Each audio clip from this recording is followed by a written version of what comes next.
Porque o primeiro momento, Sim. mesmo ele tendo falado que poderia ser, ainda ficou aquela coisa de ter sido. E a gente procurou carta, a gente procurou alguma coisa que ele pudesse ter, tipo, Algum indício. algum indício. Não encontramos nada, nada, nada, nada. E aí eu falei, então vamos olhar o computador.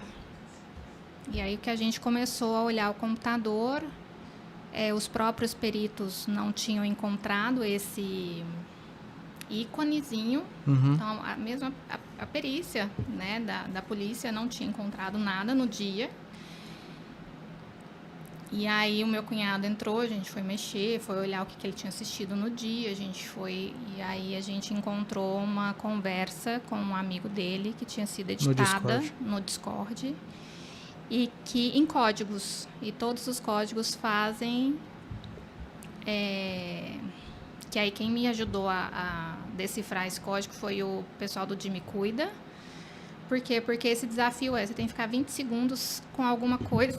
Olha, Camila sendo Camila. Alguma coisa te prendendo a respiração por 20 segundos. Que é mais que tempo suficiente para você perder a consciência, né? Eu estava até comentando aqui nos bastidores que a gente costuma fazer muito esse tipo de desafio, lógico, com assistido no jiu-jitsu. Sempre quando entra um novato, a gente faz isso com ele, até para ele ter noção do que, quando for necessário, bate, porque você vai apagar. E dizem que dá uma adrenalina muito gostosa quando volta desse pré-desmaio, né? É uma euforia. Uma euforia, exatamente. Exatamente. E é isso que eles buscam, né? Essa euforia. O pertencer a um grupo, pertencer a quem é mais corajoso, quem é o mais... sabe? Quem aguenta mais. Quem aguenta mais, sobre isso. Eu até faço uma analogia, que quando vem me falar que né? Porque muitos chegam e falam, Camila, vem falar porque você é vítima de um... Aí eu falei, gente, vamos lá. Vamos supor que você e a sua noiva, mais um grupo de amigos foram passar umas férias, vocês subiram uma montanha e lá tinha para vocês pularem de paraquedas. Aí todo mundo, vamos, e que você fala, não, eu não vou, não quero. Nossa, mas você, hein? Você não é corajoso, você não sei o quê. Para com isso, tá todo mundo vai. Muito comum. E aí você vai. Seu paraquedas não abre. E aí acontece. Isso foi um. Exato, Camila. Né? Então, e você foi para pertencer àquele grupo. Você foi para não ser chamado de várias palavras, que hoje a gente tem que se preocupar com o cyberbullying e com bullying, que nós estamos vendo muito caso de fato por bullying, cyberbullying. Né? Então, a gente está vendo muito isso acontecer em escolas. Camila, a gente teve um caso que até agora recente, né? A gente estava discutindo aqui antes de começar, né? Então, assim, pessoal que é da nossa cidade aqui de Uberlândia, teve um caso recente agora no SESI, sexta-feira. E o que se fala, óbvio que a gente não sabe a informação real, né, do que aconteceu, mas na escola o que os alunos comentam é que foi por jogo. E eles sabem. É um jogo que, inclusive, alguns anos atrás aí deu muito o que falar também. Eu não vou falar o nome aqui para não derrubarem a live, mas o que eu acho um absurdo também, né? A gente teria que falar mais sobre isso, teria que levar mais informações aos pais, para que todos soubessem até como ajudar, né? Camila, você comentou comigo semana passada que eu achei muito interessante a tua fala. Falei, olha, se eu tivesse tido uma Camila para me orientar, talvez eu não tivesse passado o que eu passei. E você acabou de falar assim, eu não sou de tecnologia, alguém de tecnologia olhou e tinha algo oculto. Eu sou de tecnologia e nunca olhei nada oculto na máquina da minha filha. Então, mas porque você não sabe que isso pode acontecer. O que você não conhece, não tem como você prestar atenção. Exatamente. Por isso que eu falo que informação salva vidas. Né? E quando eu falo que se eu tivesse tido uma Camila, porque tem muitas histórias, tem muita mãe que não conta por vergonha, por se achar culpada, com medo de retaliações, porque a gente recebe muita retaliação. Você não tem noção. Quando aconteceu e eu fiz aquele depoimento no meu Instagram, o quanto eu recebi foi culpa sua, você que não olhou. Computador não é lugar de criança, celular não é lugar de criança. E mães. Eu não acredito que fazem isso. Mães falando, você é culpada, você que não olhou. Onde você estava que você não estava olhando seu filho? Eu recebi muita. Dá vontade da gente cometer o ato. Pois é. Como é que você suportou isso tudo? Eu tentei 2 vezes. Porque no início eu não suportei.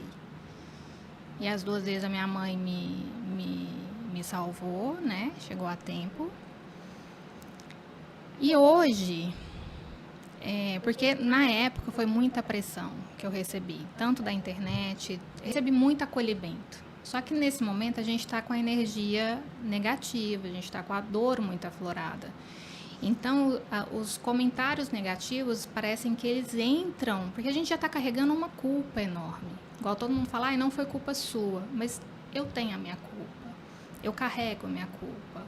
Nasce uma criança, nasce uma culpa, né? Não vou falar que só para a mãe, porque para pai também. Então, assim, o filho cai, a gente sente culpado porque não olhou, porque, né? Então, assim, o mínimo. Então, imagina nessa proporção. Então, em alguns momentos eu pensei em sim desistir. Até pouco tempo, né? Meu marido tem que ter muita paciência comigo, minhas amigas também, porque até pouco tempo eu ainda falava sobre isso. Só que eu entendi que para eu honrar o meu filho e a história dele, eu preciso honrar a minha, que ele é uma extensão minha. Então, se eu já acho, né, se eu carrego essa culpa e acho que em algum momento eu fui negligente por ter deixado ele no computador, por ter deixado ele, né, talvez fazer parte de algo que eu desconhecia. Camila, todos os pais fazem isso. Então. Todos os pais, Camila. Eu não quero ser mais. Então, eu não quero ser negligente com a minha vida para ser negligente com ele. Então, a minha força de falar, a minha força de hoje falar sobre isso para as mães é muito sobre isso. E eu falo hoje assim, tira a tela do seu filho, dá infância para ele. Coloca ele no futebol, coloca ele no esporte, numa língua, sabe? Sai do comodismo, porque é um comodismo para nós, é um conforto para nós deixar eles na tela, no celular. Porque, vamos lá. Eu até comentei contigo, né, que a tela hoje ela é a babá moderna. Então, muitas das vezes a gente sai, as nossas meninas, por exemplo, elas estão no celular jogando.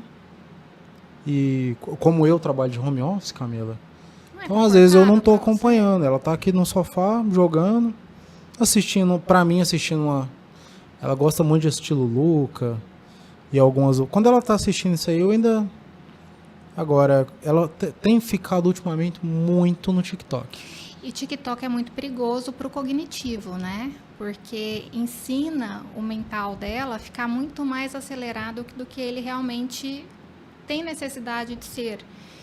Então, começa a não ter paciência, o sono fica mais agitado, não consegue dormir bem. Então, o TikTok não é, aí eu falo, TikTok não é lugar para criança.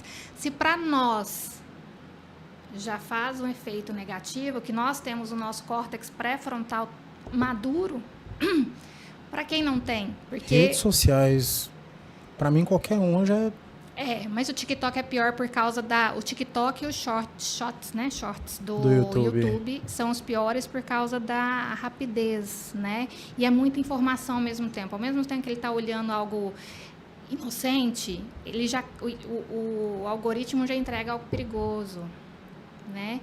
Então, uma coisa que eu falei com você, a gente não tem conhecimento sobre desafios porque a gente não consome isso. Mas na nossa época, lá na escola, a gente consumia. A gente fazia aquele arrasteira, a gente brincava de colocar 10 chicletes na boca, os meninos faziam esse de pressionar o peito. Verdade. Eu não lembrava disso. Verdade, eu já fiz isso. Então,